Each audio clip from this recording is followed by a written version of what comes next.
Lucy here from Real Life Medicine with another episode of Keto in the Craft Room. Now, I'm looking at myself in the camera thing, and you can see I've got lighting in the background so that you've got good view. But look at my glasses. I can get my ring light in one eye or the other eye. It's quite distracting. It's really interesting actually because I don't love my glasses one single bit. I need to go and get some more at some stage.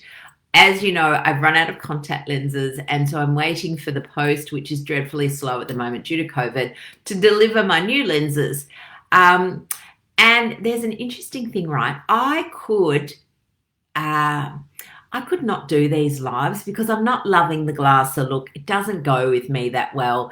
I'm not feeling my best self. So one of the things I could do is sort of go, oh, well, I haven't got my makeup on. I'm wearing the glasses. I don't really want to do this and not do it. But do you know what? I have made a commitment. And part of making a commitment is showing up no matter how you feel. I haven't put on my makeup. There's a bit of me that thinks, oh God, there's all these sort of glamorous people out there doing lives, and I'm just showing up with my glasses and my hair's brushed. That's a start. But it's certainly not, coiffed or blow dried or anything like that. But you know what? I think it's part of being real, and that's who we are. Mary and I are real people. We live in the real world. We're not influencers. I don't have a team to, do my hair. It'd be quite nice if I did, but I don't. I don't have someone else ordering my contact lenses. That'd be nice because then I'd think, oh, well, good, I would always have them. I don't have a stylist to tell me what glasses suit my face. I just go into Specsavers and do what they tell me. But it's interesting, isn't it? Because what I'm doing is I'm showing up even though it's not perfect. And that is one of our things. If, when you're showing up or when you're committing to no matter what, you do it even though it's not perfect. That's actually not even my top tip for today because, this is my series on the top the top 5 mistakes that people make doing keto. And we're up to day 3. So this is a little side issue that I just got sort of waffling on about because of the light in my eye. Maybe I'll do the rest of the live like that. There you go. How's that look? Anyway, so we've talked about the top 2 mistakes so far, and on Monday we talked about the fat macro, and at the start you need a lot of fat, and then as you become fat adapted you can drop the fat.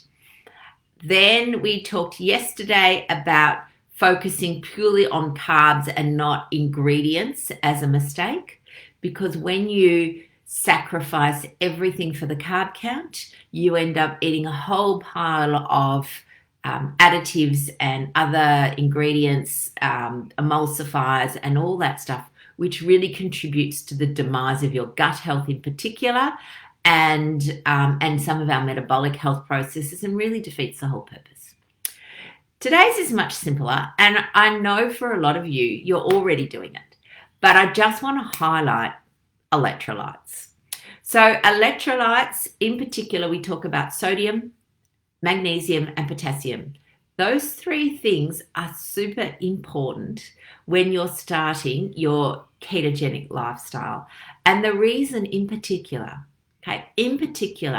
if you're insulin resistant or hyperinsulinemia, so you've got lots of insulin floating around your system, as up to 80% of Australians do, particularly 80% of Australians in that sort of 40 to 60-year-old age range, 80%. So you can assume that, you're probably one of those 80%. And when you have high circulating insulin, it really disrupts your metabolic pathways, which in turn affects your electrolytes. So we know that people with high circulating insulin have low magnesium. That's just a given. So at the start, shouldn't even be at the start. It should be just any time, we should be taking magnesium. As you know, I would love to be getting magnesium in our food because I'm a big believer of get stuff in your food if you can. But this is a bit tragic. In Australia, a lot of our soil, which is where plants get their nutrients from, it's where meat gets its nutrients from, our soil has been eroded, the quality of our soil from over farming. And look, I'm not going to go into food manufacturing or food production. It's certainly not my genius zone.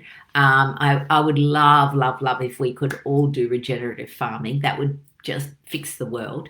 It's expensive, and it's perhaps some labor intensive, which adds to the cost. That's the only downside. And I just think, oh God. But anyway, I'm babbling. So get some magnesium, folks. Now the magnesiums that look, there's all magnesium. The majority of magnesiums will affect our gut in that it will improve constipation. So if you're constipated, magnesium is your friend. If you get diarrhea, magnesium is not so helpful. But you can try and absorb it other ways. So the magnesium I recommend is magnesium citrate, purely because it's easily available in supermarkets, okay? I don't have any affiliation with any brands, but I just use Swiss because it's easy. It's in Coles, it's in Woolies, and it's often half price. So you can start with that. You can get some other magnesiums, magnesium glycinate, but you often have to order them online. And so again, if you're like me and can't even remember to order your contact lenses, then that might not be that helpful for you. Now, the other two, sodium and potassium, these little gems are available. They're in our food. Sodium is salt, sodium chloride, which is salt, which we get from the sea, yay. And there is potassium. Now, potassium you can get from food, in particular avocados, very high source of potassium. Bicarbonate of soda, who knew that, eh? So bicarb is a source of potassium. But also you can get a particular type of salt, again, available in the supermarkets, called light salt or heart salt. Marketed for completely the wrong reasons, but that's okay. We don't care about that. It contains a mixture of sodium and a mixture of potassium chloride. And so you can just add that liberally to your food. Now, why do we need all of this when we're being told that salt is bad for us? Well, the first thing is that, again, it's all back to that pesky insulin. Insulin is involved in our glucose. We all know that. Now, glucose and sodium are exchanged in a transport mechanism in the kidney. So when we go onto a low carbohydrate diet, a couple of things happen. One, we move all of our glycogen, which is our sort of carbohydrate storage from our muscles and our liver, that gets used because suddenly we're not producing, we're not eating enough, or we're not eating piles of glucose. So that gets used. That causes a huge fluid shift. Fluid is all to do, your electrolytes are all to do with fluid. So you get a big fluid shift. So that's the first thing that happens. But as I mentioned, sodium and glucose are in the transport mechanism of the kidney. When you're reducing your glucose load, your body just wheezes out all its salt. That's why we all have this wonderful diuresis at the start and move a lot of fluid out. So when people get dizzy or maybe even feel a bit palpitation-y, is that a word? I'm sure it is. It's often electrolytes. And so the key then is certainly at the start, and I know that some of you know about keto flu, lots and lots at the start. So for let's say the first 2 or 3 weeks, buckets of salt, buckets of magnesium will help you out. But then as time goes on, people sometimes forget about electrolytes. And electrolytes, if you're not having enough, will contribute to dizzy spells or fatigue. So when you're feeling, your month's in, you're thinking, I don't have enough energy with this keto diet. I was meant to get buckets of energy. It's often electrolytes.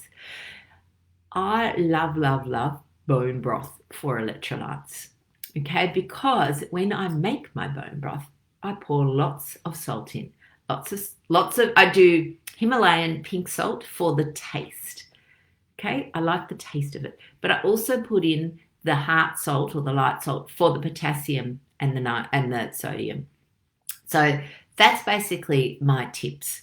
So lots of electrolytes at the start. get magnesium tablets. If you can't tolerate the tablets, you can use the spray or the cream, and that gives you some magnesium in without necessarily the gut side effects. And you can only order that online. So, if you're a doofus like me, you might have to organise a membership. And that's one of my other top tips. If you can get a membership, just a recurring delivery of whatever, which is what I'm signing up for contact lenses, so I never run out again, then you can do that with all sorts of products around the world. It's incredible. So magnesium, sodium, potassium. You can buy drops and flavoured blah blahs, and if you want to do that, that's perfectly fine. Make sure that you get one that doesn't have glucose in it, or that has sweeteners that are not going to spike your insulin. So the sweeteners are stevia, erythritol, xylitol, monk fruit. They're our sort of 4 main sweetenery things. Personally, I would prefer that people didn't have sweeteners with their electrolytes, because again, that stimulates the brain for your sugary things and doesn't help with food cravings, which is another whole topic down the track. So my loves, top 3 things so far: fat macros, eating processed keto, no attention to your electrolytes. They're your 3 tops so far. Looking forward to 4 and 5, and I'll see you tomorrow. Bye, lovelies.